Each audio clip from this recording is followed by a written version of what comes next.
Welcome to the No BS Spiritual Book Club's live streaming interview series, where leading new thought teachers, speakers, and authors share the intimate stories behind the 10 best spiritual books that inspired them the most on their spiritual journey. From well-known classics to hidden gems you might never have heard of, the No BS Spiritual Book Club saves you time and money by sharing reliable recommendations from those who've walked the path before you.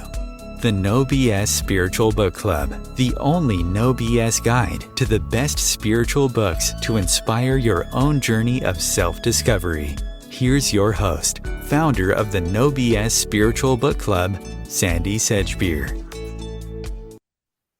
Hello and welcome. Secret agendas, suppressed discoveries, corrupt power plays, and revelations of the esoteric foundations for the emergence of a golden new age. These are just some of the topics we'll be discussing today. But not until this week's guest, internationally acclaimed astrologer, writer, researcher, and best-selling author Barbara Hand Clow has shared the 10 best spiritual books that inspired her the most on her life journey.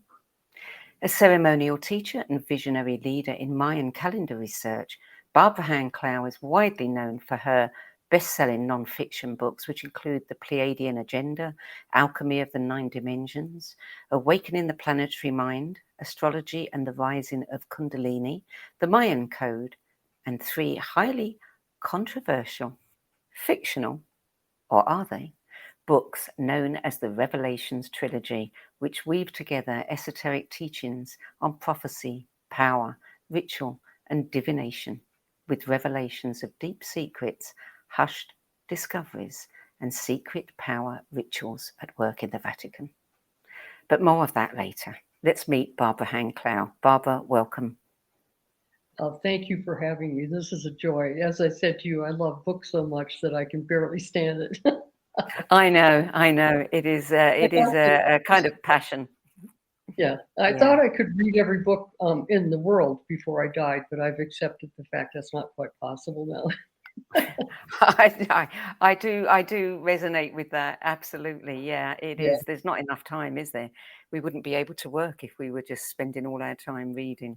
Okay, so now that I've ensured that everyone will stay to the end of the show, let's talk about books in general and the roles they've played in your life. I mean, you are a publisher. So, we understand that you have this deep, abiding love for books. But, where did that start? How did that all come about? Being a publisher or loving books? Well, loving books. I'm sure you were born to love books. Yes, I started reading when I was about 2.5, and it's never stopped. But I'm not a publisher now. I was the acquisitions editor for Bear & Company from 1980 to around 2000. And at this point, I'm only doing my own work, which is actually wonderful at this age.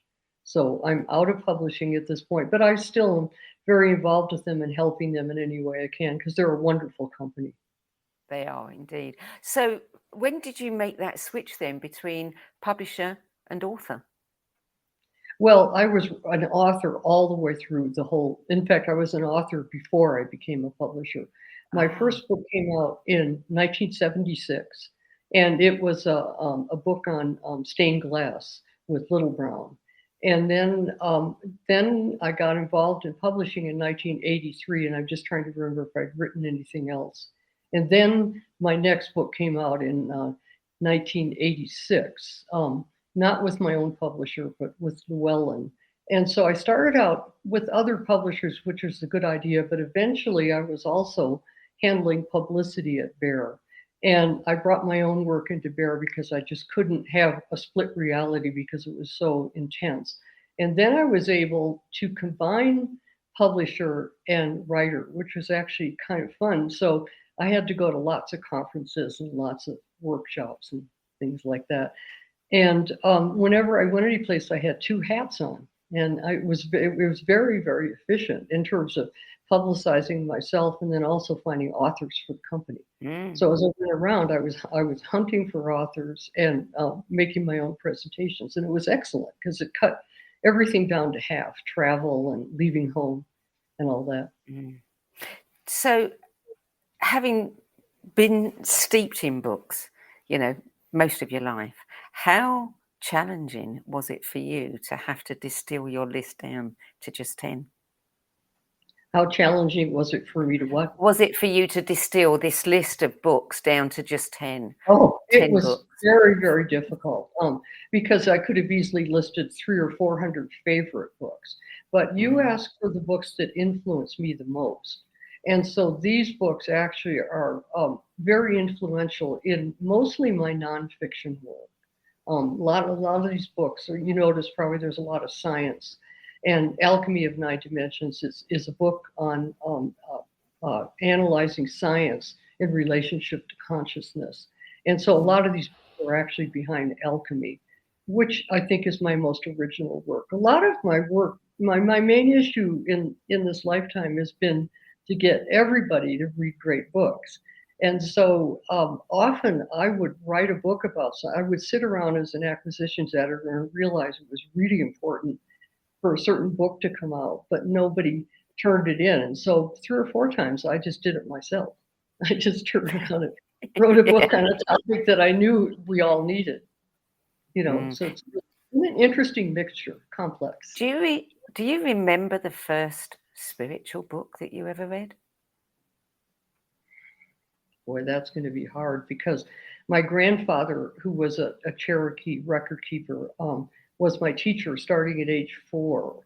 And he basically, what I'd have to answer that would be that the first thing he had me study starting at age 4 was Egyptology. And he probably did that because even though I was reading, I certainly couldn't read the Egyptology books yet, but I could study the images. So I would say a lot of the Egyptology books really influenced me in early childhood. Well, let's talk about the first book on your list, which is Journey of Souls, Case Studies of Life Between Lives by Dr. Wayne Newton, published in 1994. This does come up a few times on people's lists. I bet, yeah.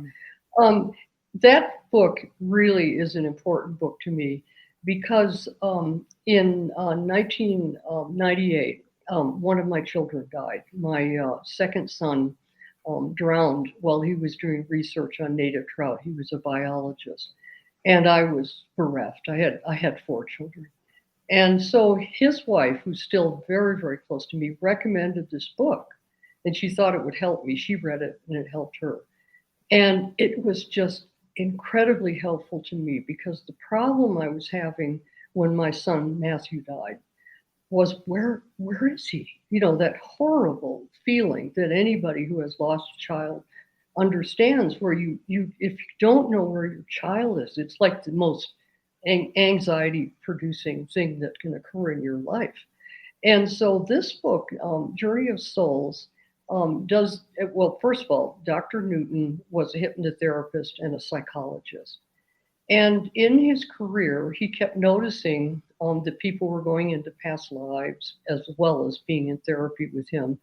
And then he noticed that a certain number of people end up going into the period of time between one lifetime and another, between the death and the last lifetime and the current incarnation. And so he started to realize, I think I should find out what those people are finding out there.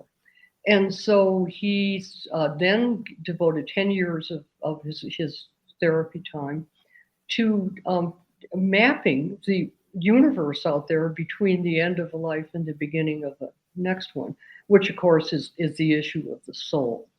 And so the book just had a profound influence on me because it shows how we consciously choose our next lifetime, how we're here because we chose to be here based on various aspects of our experience. And so as a result of that book, I felt like I understood where my child was. And as a matter of fact, after I really absorbed the book, I was more in contact with him than I ever was before. I was very, very invested in being in contact. Not in pulling him back, but I just wanted to be with his spirit.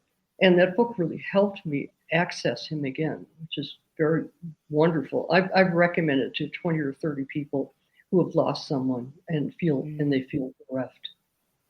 Was that a new concept for you, or had your grandfather exposed you to the idea that, there is life beyond this life?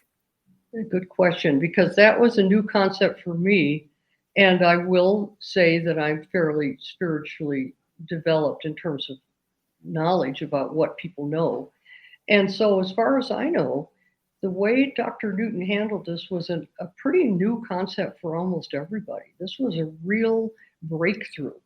And then once you make that breakthrough to realizing that your consciousness exists between lifetimes, then I started to find the idea in other places. And now at this point, there's a whole school of therapists. And by the way, I've done a few of sessions with one of their therapists and traveled a little bit in those realms. And it's very fascinating and intense and very spiritually enlightening. Yeah, I can imagine. Book number 2, Memories, Dreams, Reflections, Carl Jung, 1961. Another one that comes up again and again. I bet it does. I bet it does. And Memories, Dreams, and Reflections, I have a new copy here because the other one I'm moving these around. My other copy got so dog-eared that it finally just collapsed in my hands and fell over the floor. And this is by far the best access to Jung's personal psychology and his personal reality and how the things that he was working on influenced his lifetime and his thinking. And he wrote it when he was 80 years old. It's really incredible. Right at the very end of his life, he wrote this with another person. And I almost became a Jungian analyst. At this point, I just turned 80 a few months ago, and I almost wish I had in a way, because what a great thing to do from age 80 to 95, but I didn't. But understanding Jung is very, very difficult because of translation problems and mostly because of the complexity of his thought. And this book, I think, is the best introduction to Jung for the average reader because he's really speaking from the heart about what he really experienced and what he believed. You had Carl Jung on your list a second time with Psychology and Alchemy, which was published in 1944. Yeah, that's an earlier book. And that one, fortunately, I didn't read until probably 15 years ago, maybe something like that. The reason I say fortunately is I never would have bothered to write Alchemy of 9 Dimensions if I had read this. But at the same time, Alchemy of 9 Dimensions is a very different book than this book, and it has a lot of value in it. It's just that he has so, in psychology and alchemy, Jung so thoroughly enables us to really understand alchemy as a transformative personal process. People think that you've got to sit around in a laboratory and try to make lead into gold. And the medieval alchemists were working with metals in that way to understand consciousness. But I don't see any need to do that in our day and age.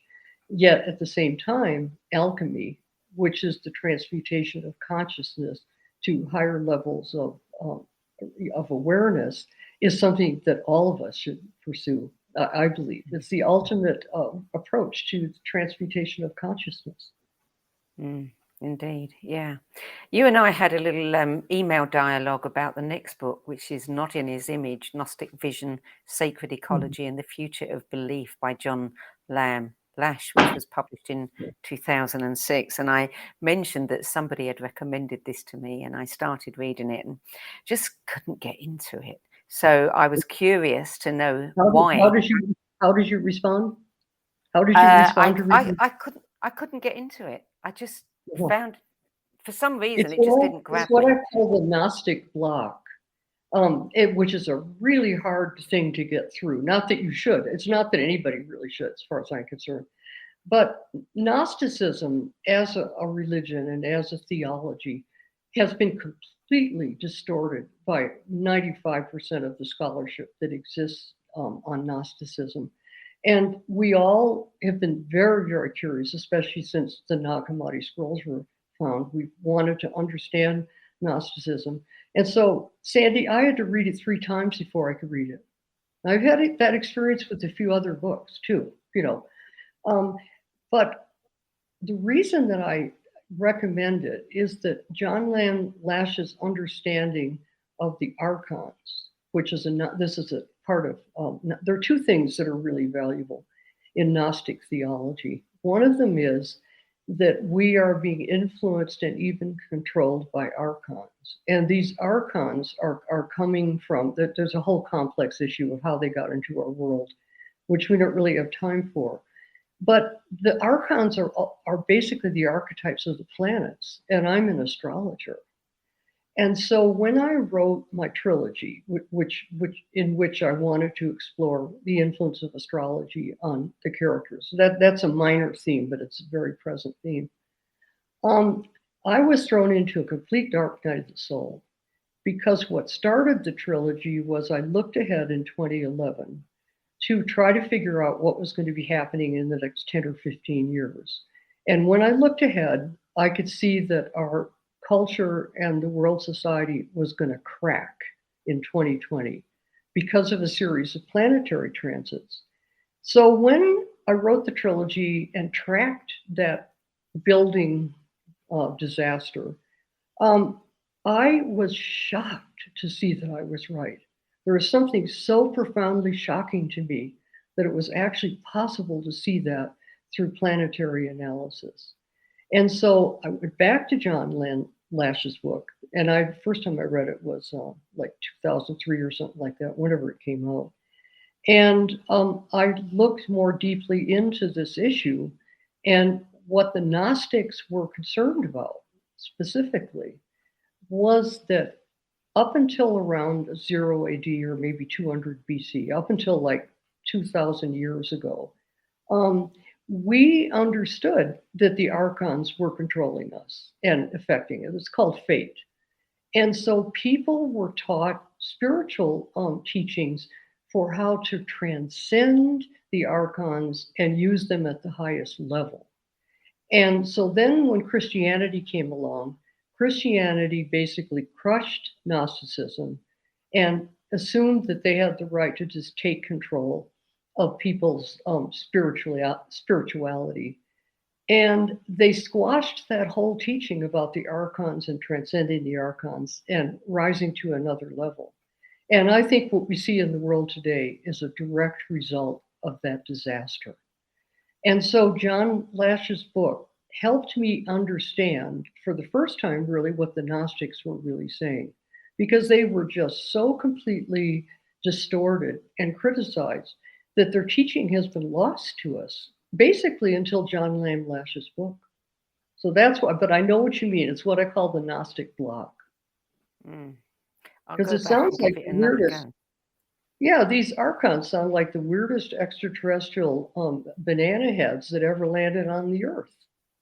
You know? Are they extraterrestrial? I can't say that I know, but I do know, based on my own research in Alchemy of 9 Dimensions, they are real for us emotionally, and they are real for us in what I call the 4th dimension. We're in the 3rd dimension. And in the 4th dimension, they're very real, and they control the collective mind, which takes us back to the Jungian issue of the collective unconscious. So they're very real in that sense. But whether they're extraterrestrials or not, I don't know. So this is, are these what you call egregores, or what is it that Paul Levy is talking about, the Wetiko? Wetiko is more of a kind of idea than an actual thought, form of some kind. It's more of a meme than anything else. Egregores, I think Hank Wesselman wrote about egregores, and I wonder if they're the same thing. Yeah, I think that this all gets to the issue of what's physical. And the egregores are kind of semi-physical. And I find with the influence of the archons that they're actually kind of semi-physical. So it gets us into that whole range of physical and non-physical, which is very complex. That's basically the core issue for me in my own work in Alchemy of 9 Dimensions. What I really tried to do was really describe what it is to be physical, and then what it is to go into these subtle realms. But yeah, there's a real connection between the archons and egregores. You said that, originally, the whole purpose was for us to transcend and use them at the highest level. What does that mean? Well, then you're getting into conjuring, because these beings or essences have power. And as you know, a lot of people do all kinds of ceremonial work to work with these entities. I personally don't, but I don't judge what somebody else chooses to do. And so I've just lost my train of thought there with what that had to do with what you were asking. What I asked was, you said that there was the whole point was for us to transcend to a point where we could use them to the highest level. Yeah, I see what you mean. That, for me, works the best with astrology, because if you break it down into the concept of each one of the planetary parts of us, like Saturn, involving discipline, structure, and control, or Mars working with aggression, each one of these planetary archetypes, or if you want to call them archons, each one of them has a low, medium, and high functioning. So as an astrologer, what we do when we do readings is we help counsel people how to get out of the low level of a planetary issue or a conflict and move to the highest level. And so that is how the best way, as far as I think the reason astrology is in the middle of a renaissance now is because a lot of people have discovered that it really works. Most of us just have hangups, and stuff we need to change. And working with the planets, with each planetary energy individually to move to that higher level is a very potent way to grow. And in the later years, Jung really became interested in astrology because Jung figured that out. And, So is there a guidebook to how to work with these different levels, different influences? Okay, I don't have this book here, and I just finished reading it. I just finished reading a book. Our thought is very much in tune here, because once I got thrown into this dark night of the soul, when I realized the degree to which we seem to be controlled by the collective unconscious, then I started searching about months ago for something to get me out of this pit that I was in, and discovered a book that I think is called Hermetic Philosophy and Alchemy. It's something like that, and the author's last name is Bremner. This just came out last year, and this is a young teacher. I was especially fascinated to try to find somebody. She may be 2 generations below me, and this woman's mastery of alchemy is on the level of Jung, and she's young. And then what she does is she does a chapter on each one of the planets and how to work with the low, middle, and high frequency of that planet. It's a very powerful book. But I don't have it right here. Could you give us the title again? I think it's something like Hermetic Philosophy and Alchemy, but I just ripped through it and put it in my library and got ready for this show. And I can't remember.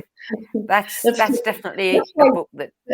Well, that's how we have a library, because for me, as long as I've got a tangible book, and eventually I'll look it up again and I won't flub the title, but I think that's probably enough information. Yeah.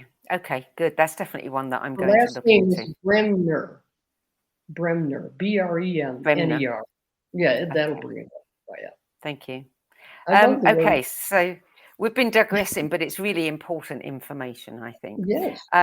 Before we go to the break, we're going to look at one more, book number 5, Stalking the Wild Pendulum on the Mechanics of Consciousness.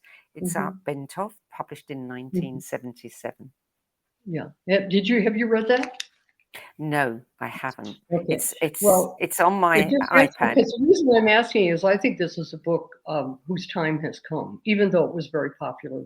And what Ishtak Bentov, he's not a physicist or anything, but he's very scientifically minded. And what he has done is he has really described the holographic universe. And then the next title, of course, we have is Michael Talbot's holographic universe, which is an incredible book about holographic universe. But Ishtak Bentov described it in a simple way, almost like the holographic universe for idiots. You know those idiots books, like I've got the Idiot's Guide to String Theory. Well, Bentov's book is almost the Idiot's Guide to the holographic universe. And the holographic universe is a way to understand materialism and consciousness that is, as far as I'm concerned, way far advanced, beyond contemporary science. I think reading Stalking the Wild Pendulum would almost shift anybody's consciousness radically because it's simple. Lots of simple drawings that he made himself, and boy, he really nailed it. Okay. Well, it is on my iPad. I will, I have so many books to read, but I will make a point to elevate that one up the list a little bit. Well, I think we're really intuitively connected because I only flagged one thing that I wanted to read, which I hope that's all right with you. This is a quote in Michael Talbot's Holographic Universe by Ishtak Bentov.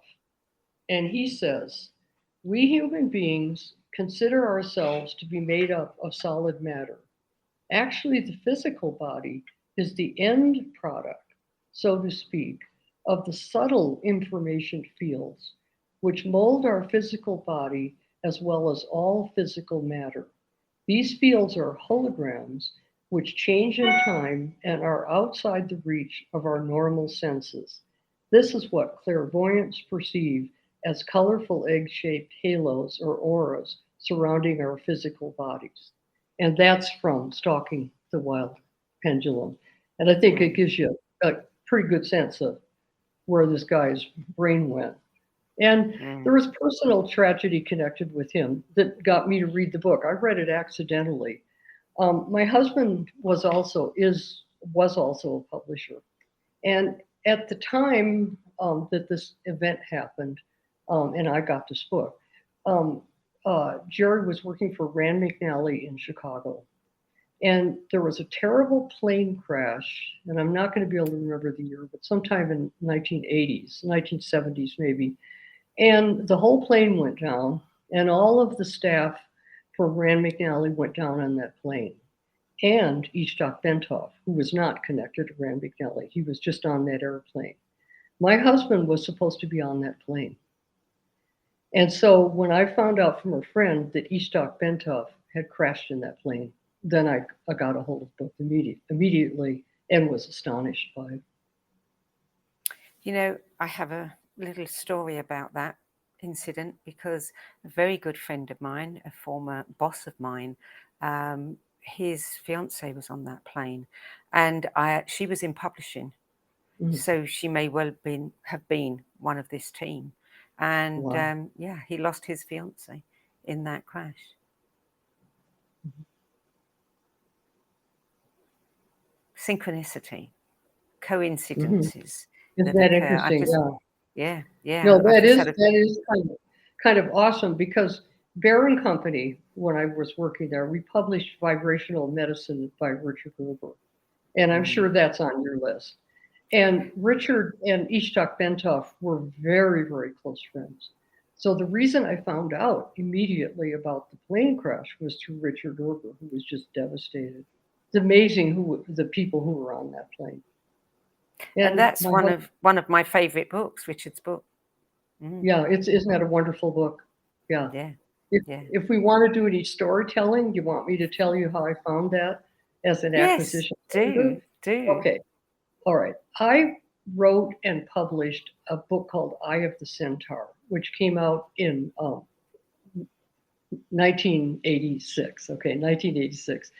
And I was working at Bear, but I published that one with Llewellyn in the beginning. And so Richard Gerber was, I got to back up a little bit. One of the ways I used to get books, in fact, the way I got most of them, was I would sit at my desk with my crystal. Let's see if I can get it in there. Yeah, the crystal that I use. I would sit at my desk and I would put out a manifestation for a book and then wait for it to come. It's a much more efficient way to work, we used to get 10,000 submissions a year, and we only published 10 books. And I had to figure out a way to cope with that. So I put out a manifestation for a book that would prove the scientific essence of medicine and our physical bodies. And it had to be written by a doctor. It had to be an MD to write this book. 3 days later, I was at an apartment in Santa Fe where somebody lived, and the phone rang. And the person who lived in this apartment had instructions, as everybody else did around me, to not just put me on the phone, to make sure we know who we're talking to, because I was busy. And this person called up and said, I am an American doctor, and I have written the book about vibrational medicine that you want to publish. And I'm not kidding, Sandie.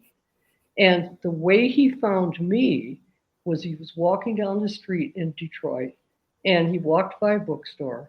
Eye of the Centaur was in the front window of the bookstore because it had just been published.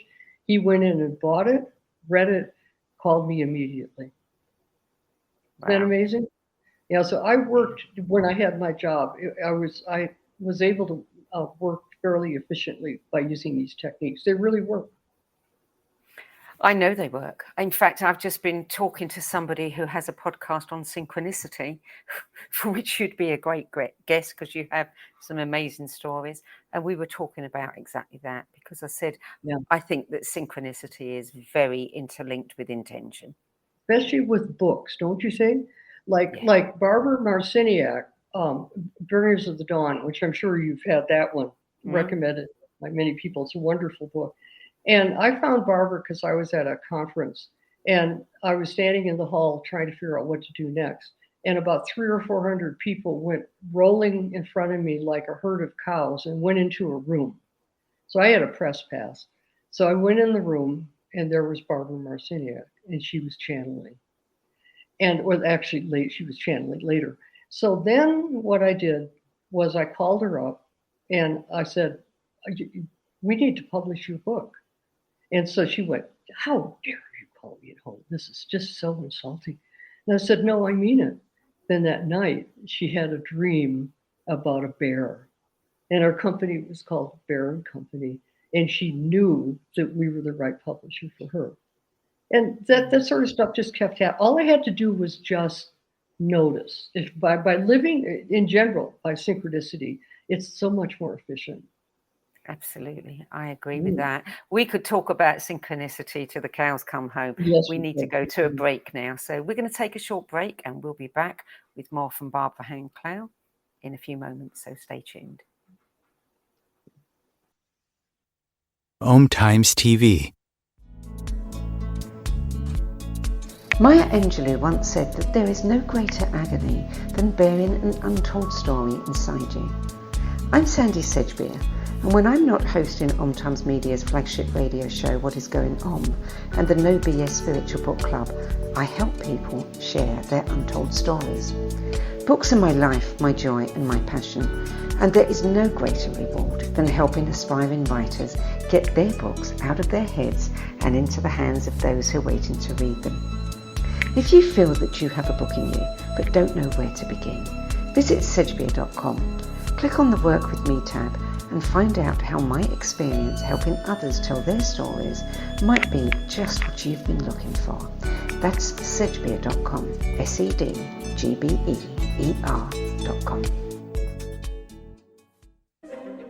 Imagine becoming a super influencer. Reinvent yourself, invest in your brand, and then manifest your success with a robust spheric approach. OMTimes Media and Broadcasting offers a unique and multifaceted way to become the spiritual and conscious influencer you deserve to be by putting your message across our powerful platform with its proven record of integrity and excellence. Through our produced shows, OMTimes offers the opportunity to become a social media TV personality, a radio show host, an OMTimes magazine columnist, and a syndicated podcaster, all in one shot. By live streaming your show on OMTimes TV and broadcasting it across the extensive OMTimes radio and TV networks, you become more than a host. You become an ambassador and a force for positive change. OMTimes. Open yourself to the possibilities. There are 16 million children struggling with hunger in America. That's 1 in 5 daughters, sons, neighbors, and classmates who don't know where their next meal is coming from. Yet billions of pounds of good food go to waste every year. It's time we do something about it. Feeding America is a nationwide network of food banks that helps provide meals to millions of kids and families in need. Visit feedingamerica.org to help them feed even more. Together, we can solve hunger. Together, we're feeding America.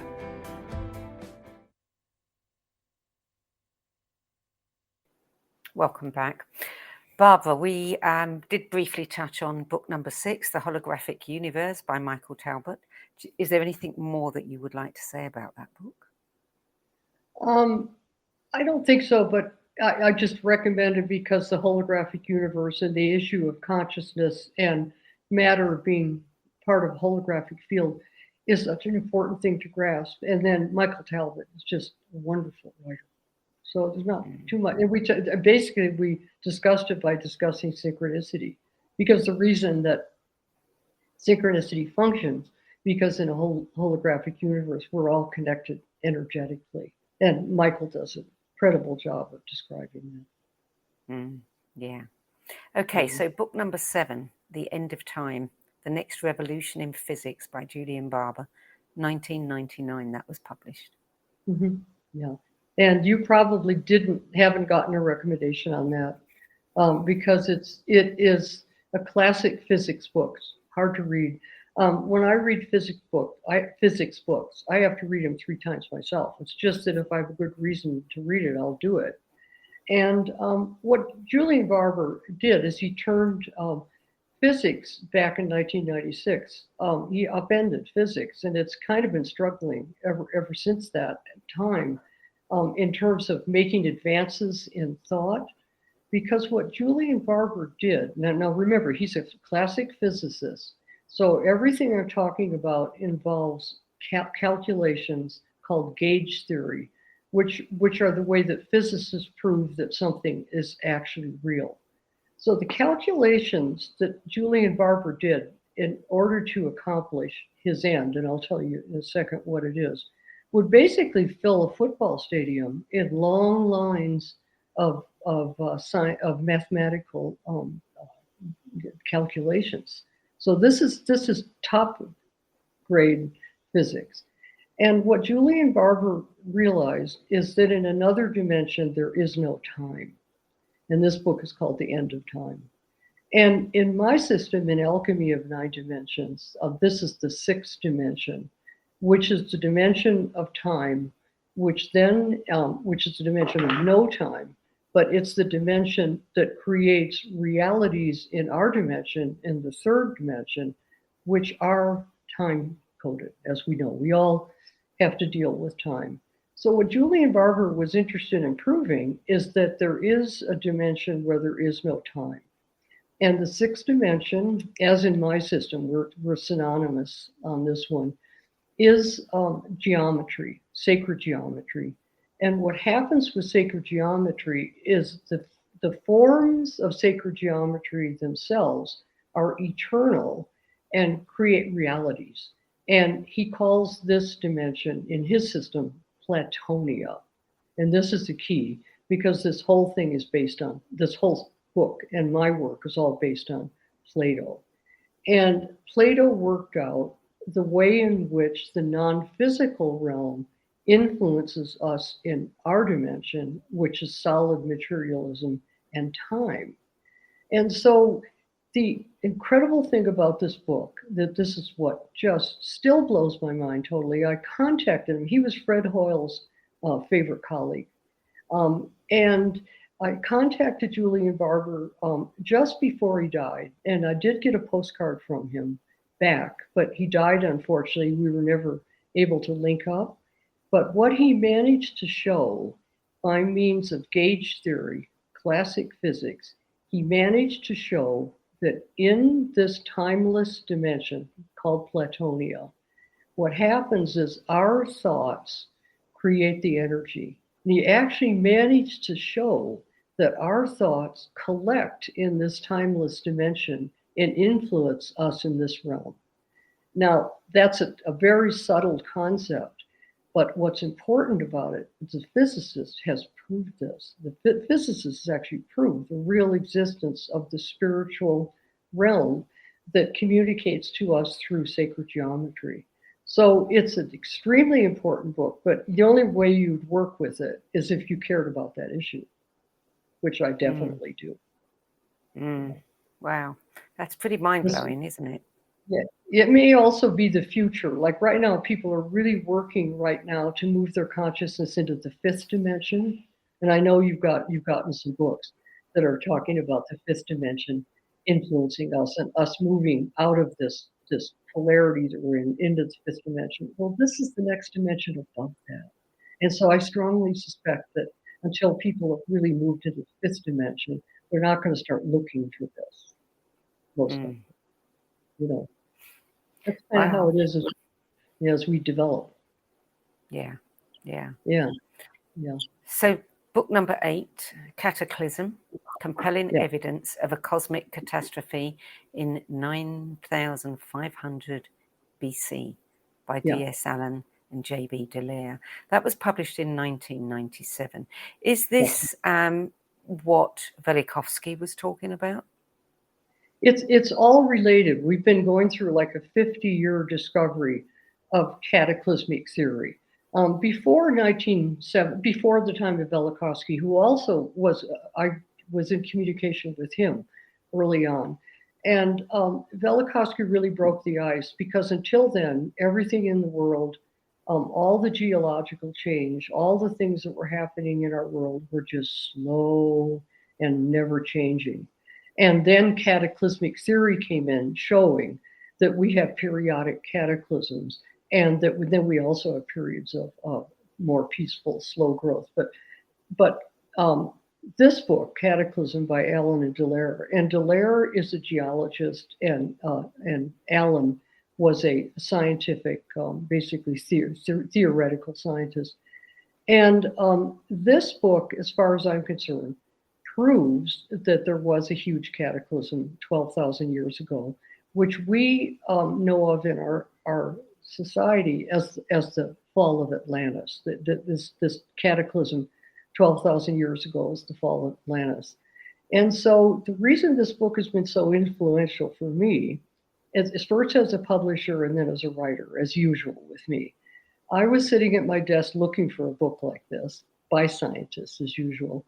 And it came to me, it came from England. They sent it to me because it was published in England first.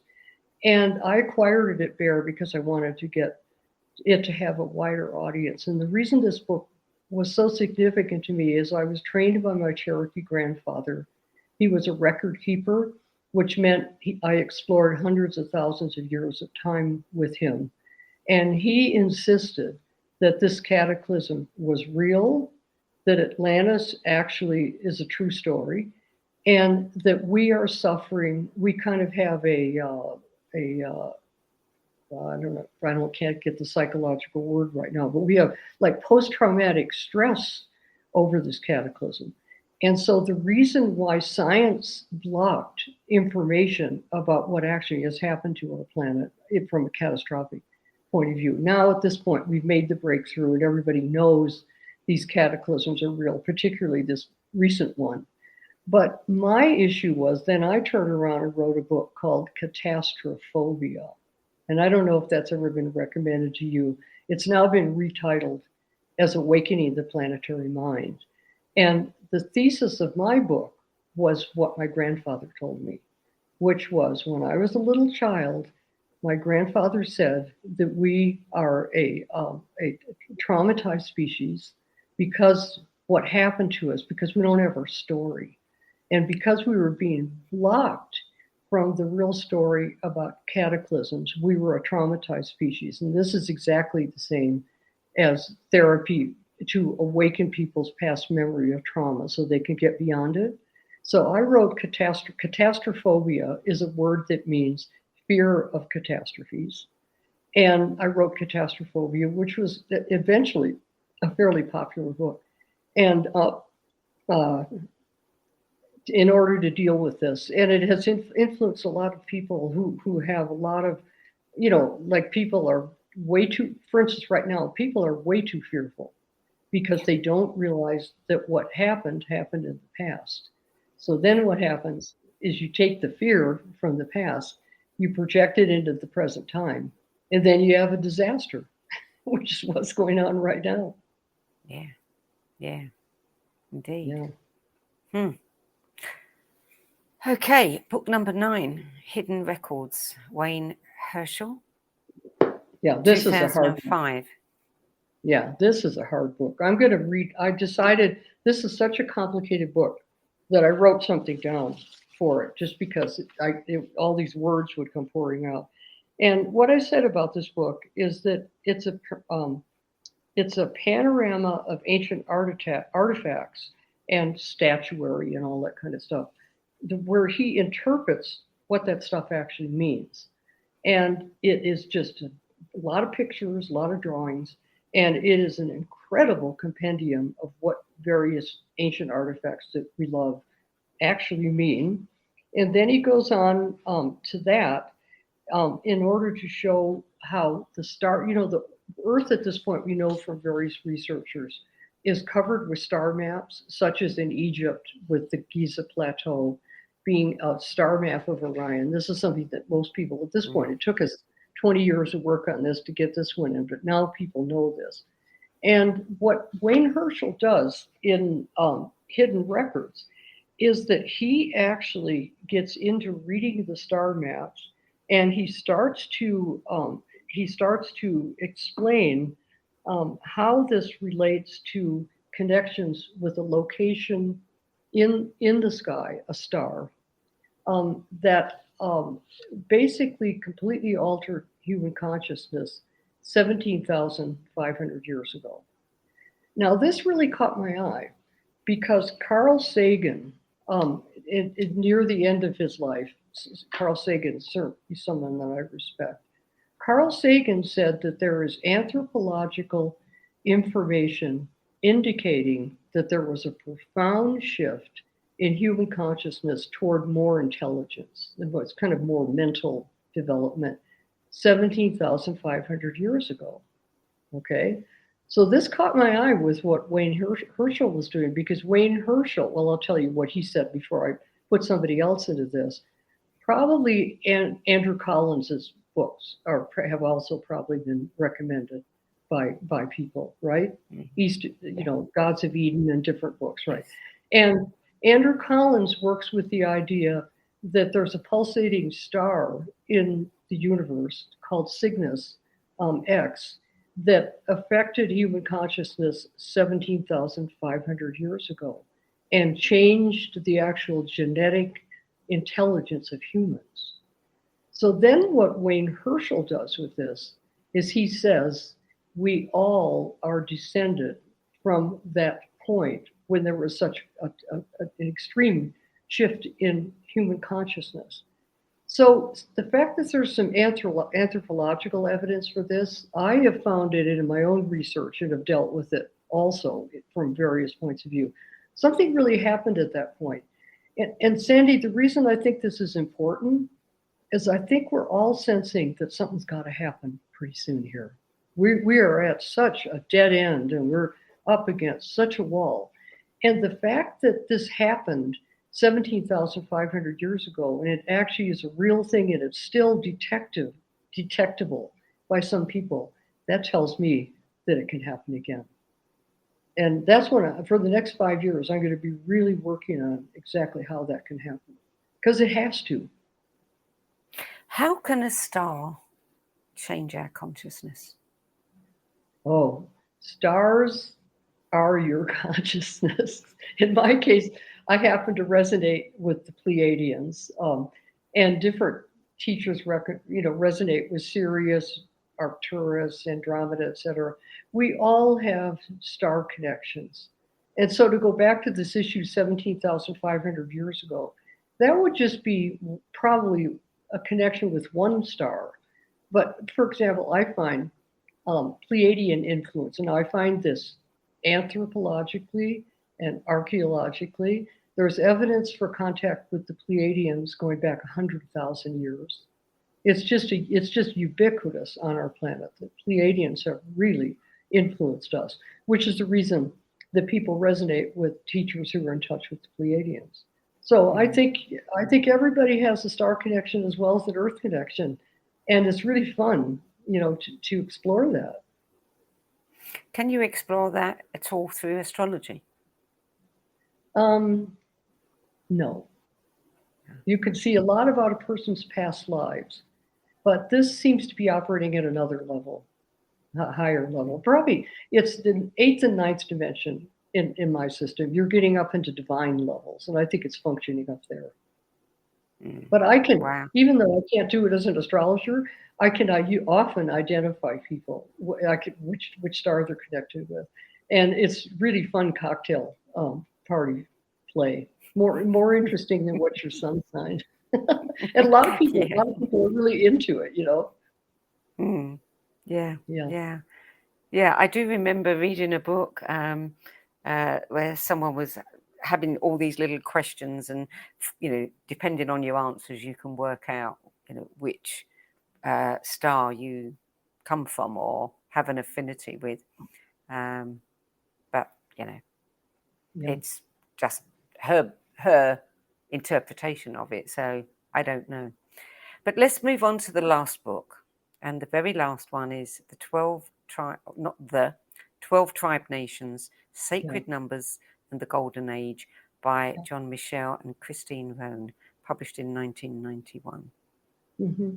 Well, you probably have had some recommendations for books by John Michel. Okay, but not this one.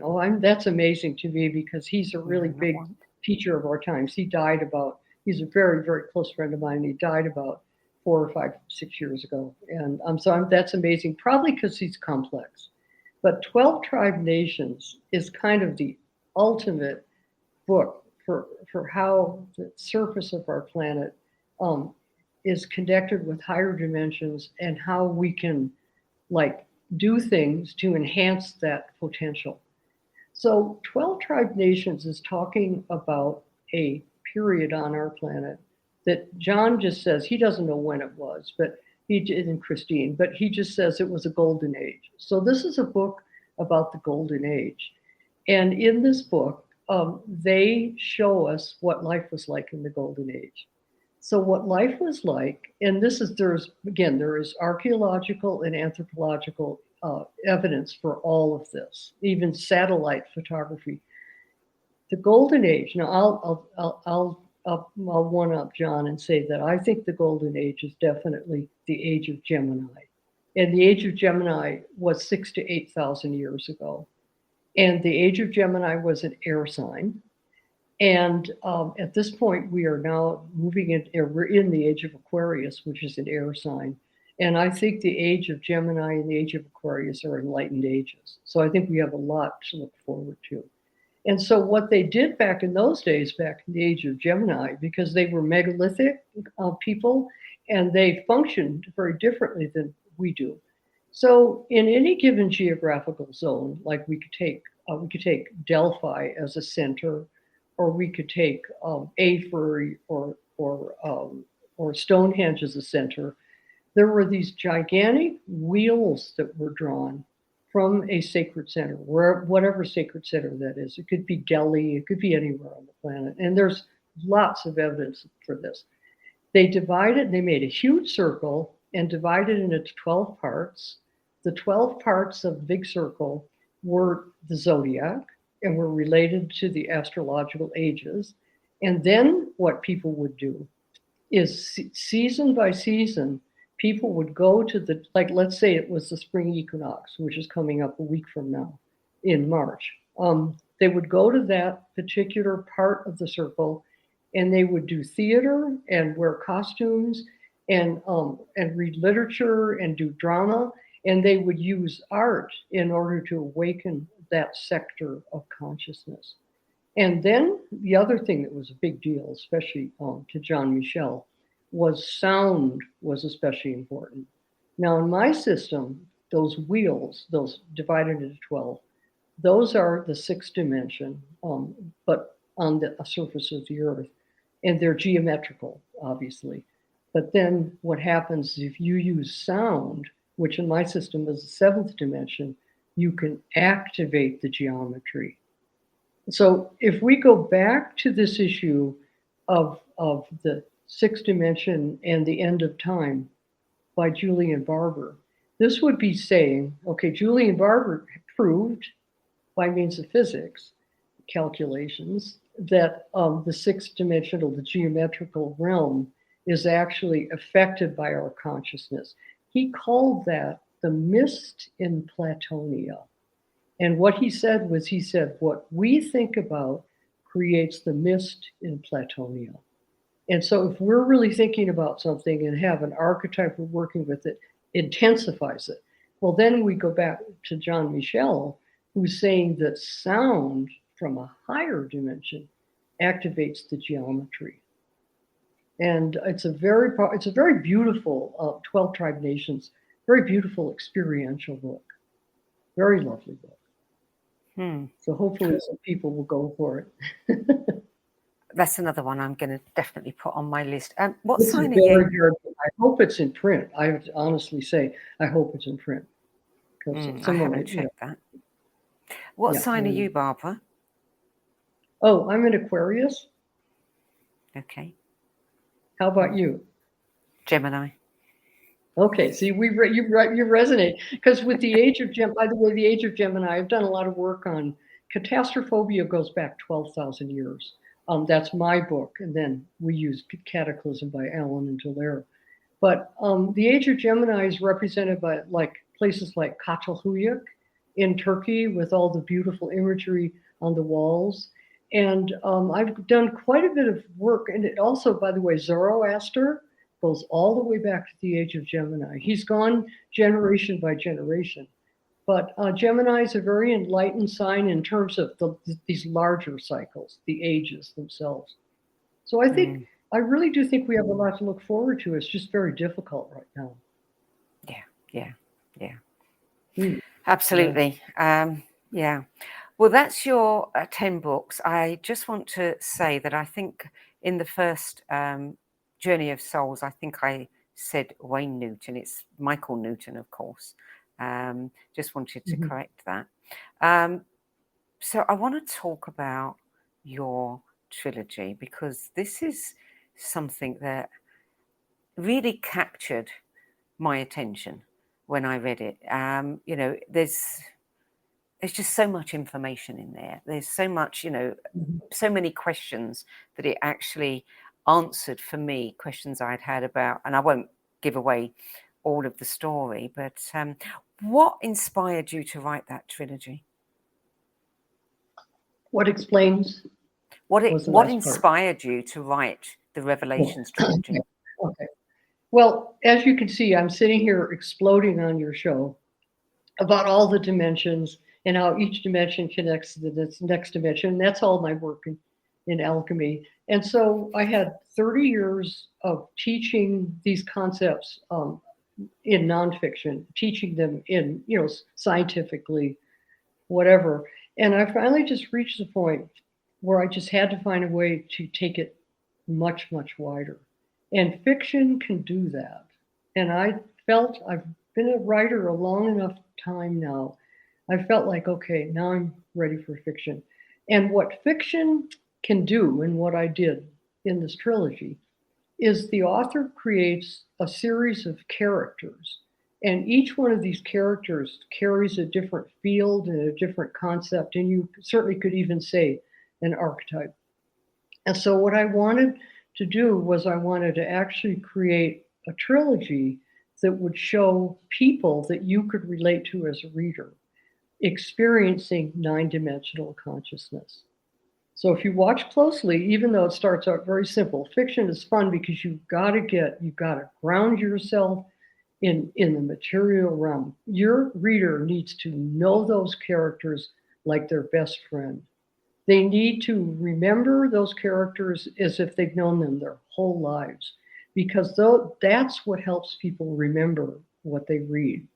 Now, in my case, I think you would agree I basically have a brain full of data that's way beyond even I can stand. And so these characters, each one of them, because of their personality, their way of exploring those issues in these data banks is very, very I think very compelling.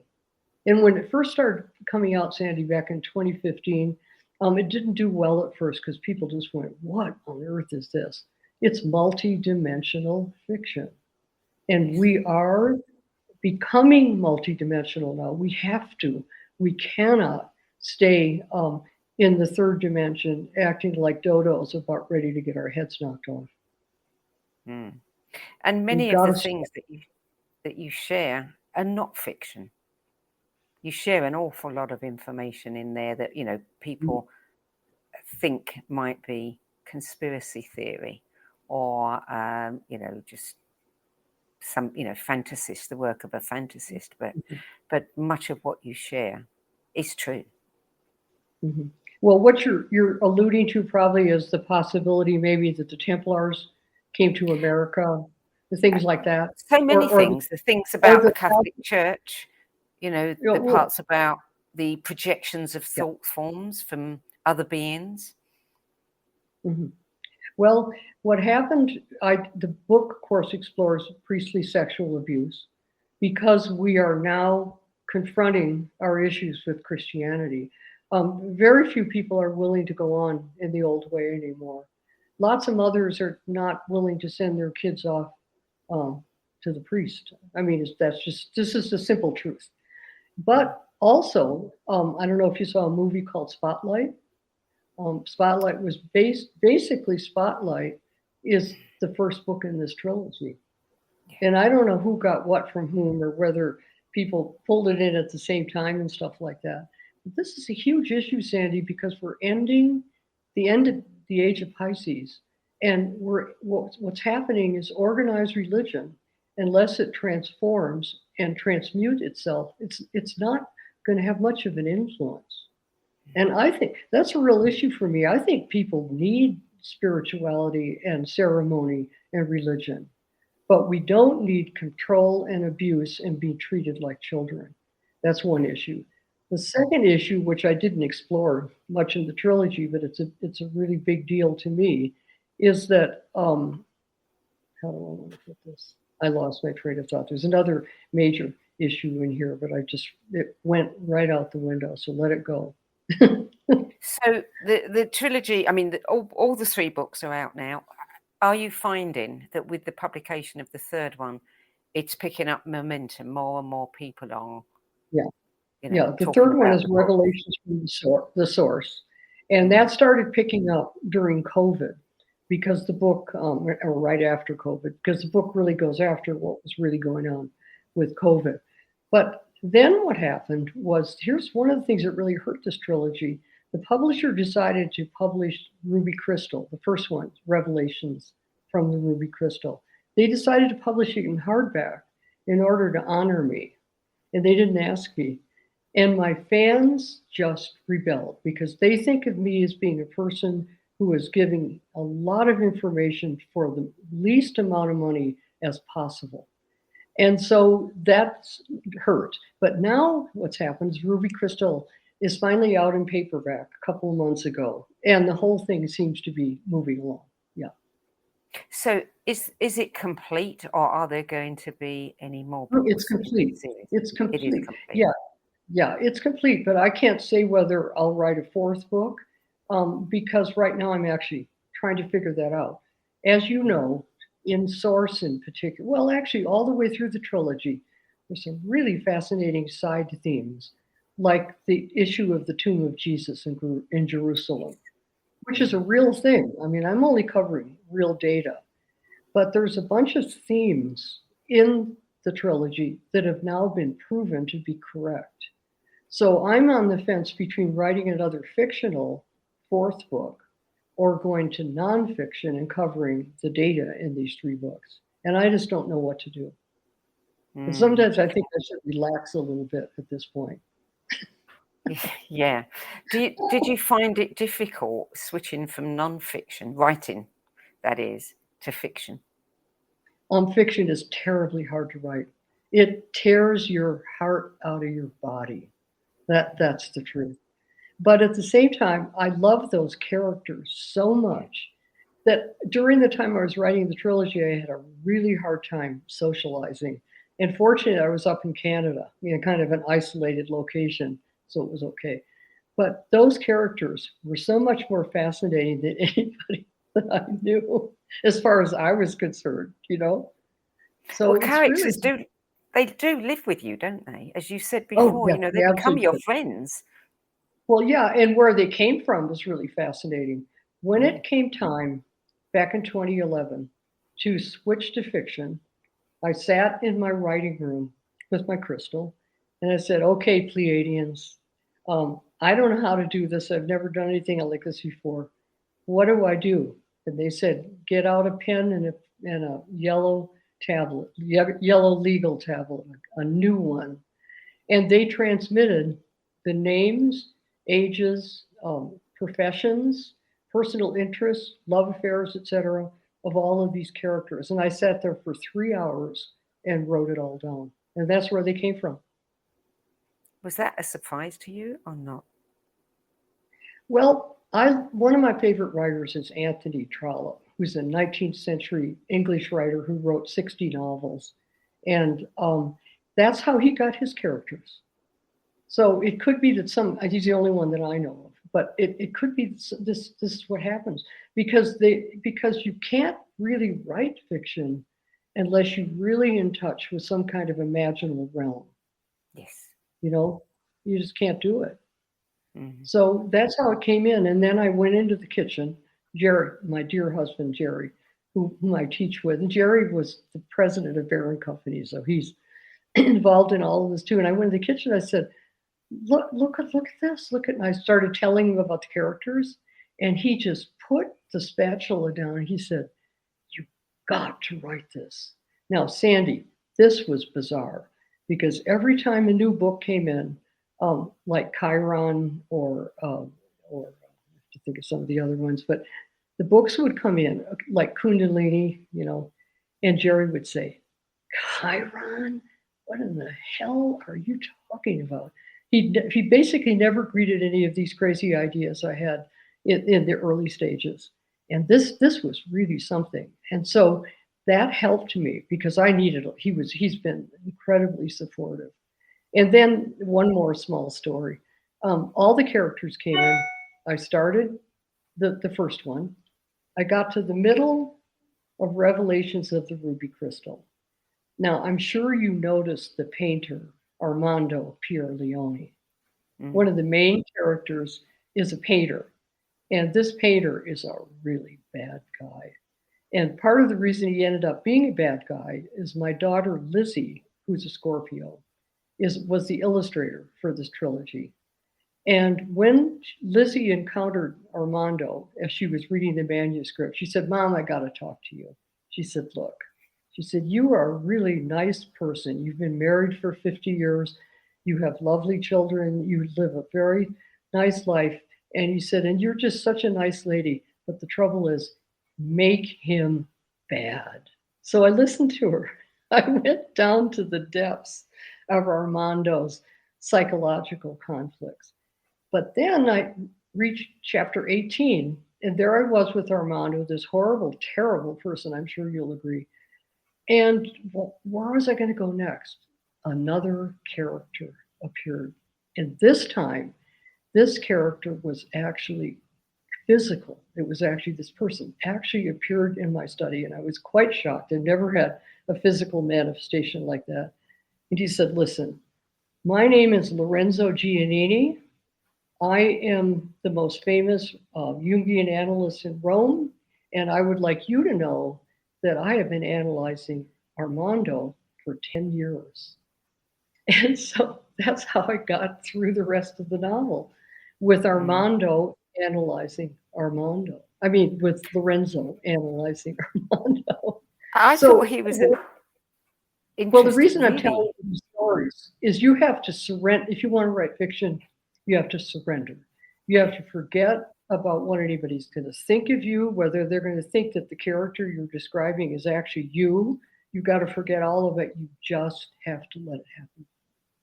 Yeah, I thought And you I did. handled his transition, his redemption, if you like, really, really well. I mean, we can all relate to Armando, not necessarily some of the experiences he had, but certainly the conflicts.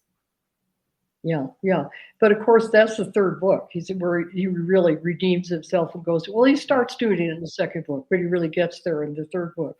But I was stuck in the first one. What I could do with him. This last person I never want to get to know was him, right? Well, then he just went through this. He basically really went through an ascension, and and I do believe that anybody can do this. So I think it's powerful to describe a character that does this, and it's very unusual in fiction. Fiction usually just deals with all the violence and all that. It doesn't deal with the higher levels very much often. I think that you should write the next book as fiction, because while non-fiction can really, and I've read several of your non-fiction books, they really spark my mind, but the fiction, you can spark the heart as well. Mm-hmm.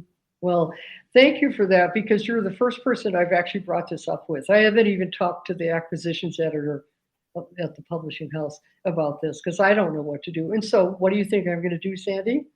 I'm going to go into my writing room with my crystal. Where did it go? I'm just going to sell the peas. Because here's why I'm struggling. I haven't been able to go back to Italy for 4 or 5 years because of the COVID, because I won't vaccinate and all kinds of stuff like that. And I've lost track of these people, but I have a feeling they'll all come right back in. I'm sure they will. If that's They're just waiting. And I miss them, to tell you the truth, my friends. Yeah, indeed. Okay, so I wanted to ask you a question about astrology. We're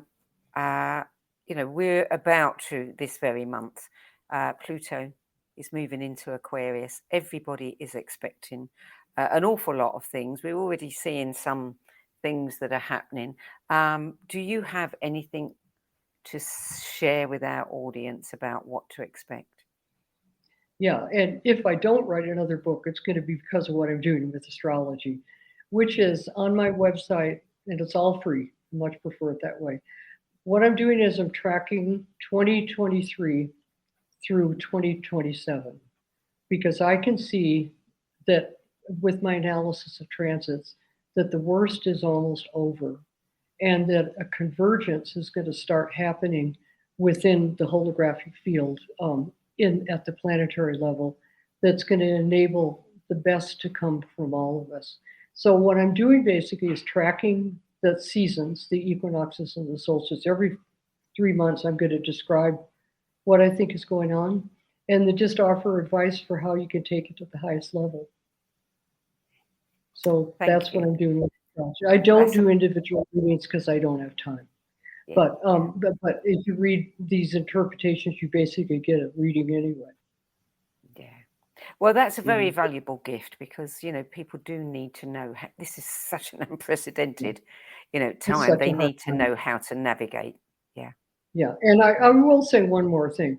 I could see many, many months ago that a financial crisis would happen in mid-March up through the equinox. And what's going on is really serious. And I knew that would happen, and I didn't say so. I did to friends, but not publicly, because I'm not predicting it that way. I'm more using astrology as a way to go to a higher level psychologically. But think about this. When a major transition is occurring, things have to fall apart before it starts again. And I actually think that this financial crash that is unfolding is going to end up being an equalizer. It's going to take away having the world composed of multi-billionaires and the common people. I think this is, and one more thing. Our country, the United States, is based on the Roman Empire, juridically and financially and politically. And the Roman Empire had a jubilee every 50 years, where what a jubilee is the Roman Empire would cancel all debt every 50 years. And that's really interesting, because throughout those 50 years, the people who were making other people be indebted, knew that eventually it would get canceled. Well, back in 1973, we had a crash that, as far as I'm concerned, was the most serious one. They talk about 2008 to 2009. It's a joke. Go back to 1973. 1973 is 50 years before now. And I think that maybe what's happening is we're having a debt crash. We're having a jubilee because it's somehow built into our system, because our system is so thoroughly based on the Roman Empire. Wow. So well, I don't know if that's that's right really... or not. Yeah, I know it is. I've watched the Jubilees. I've done the astrology for the Jubilees. The Roman Empire did that for 1,000 years, from like 500, 600 BC up to 400 AD.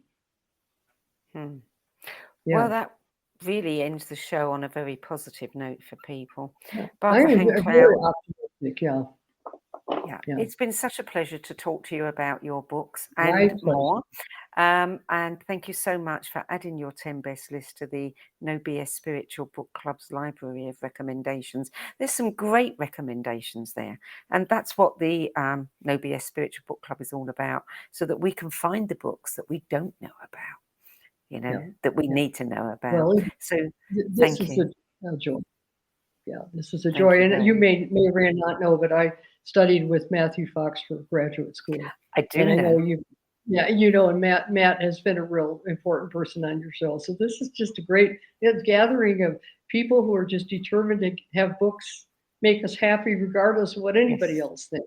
Yeah, and I really want to capture the wisdom, of people like Matthew and yourself and so many others, and the knowledge, and anything that inspired you, we have to have a look at, and it has to go on record, I think. Well, thank you. I knew this was going to be fun, but it's really fun. Good. I'm glad. Thank you. It's been fun. It always is fun for me, but it's been especially fun today, especially with the astrology element, because I am a closet astrologer, just a closet one.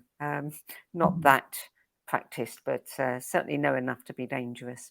Thank you, Barbara. It's really been a joy to spend this time with you. Okay, well, that's it for this week. I'm Sandie Sedgbeer. I'll be back at the same time next week with another 10 best interview for the No BS Spiritual Book Club. Until then, it's goodbye from me, and thank you to Barbara Hand Clow. Thank you.